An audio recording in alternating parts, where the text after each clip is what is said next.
Yon mga boss, magandang araw. Yun, may share lang sana ako, no.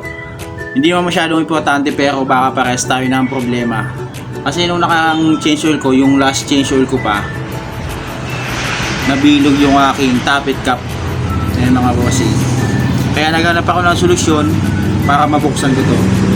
So ngayon ko lang natanggal kasi ngayon lang dumating yung order ko mga bossing. May baka pares na ng problema, nabilugan kayo ng tappet cap.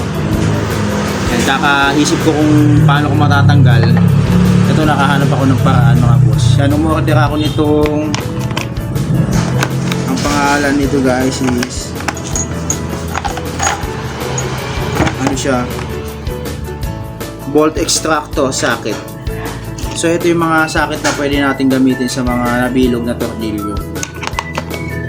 Siyempre pag nabilugan kayo ng tornilyo sa motorsiklo nyo, medyo masakit sa ulo kahit hindi naman ganun kalaking problema yun. Ngayon natanggal ko na siya, yun.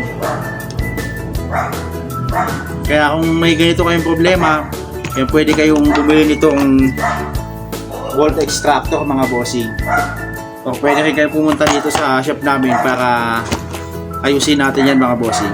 Sinishare ko lang sa inyo na hindi natin kailangan pupukin yung o sinsilin yung tornilyo na nabilog dahil meron tayong proper tools dito mga bossing. Ayan mga bossing, kung ganyan din ang problema nyo, yan, punta na kayo mga bossing at ayusin natin yung nabilog na tornilyo dyan sa motorsiklo nyo para mabuwasan naman yung sakit ng ulo nyo dyan. Yun mga bossing, maraming salamat.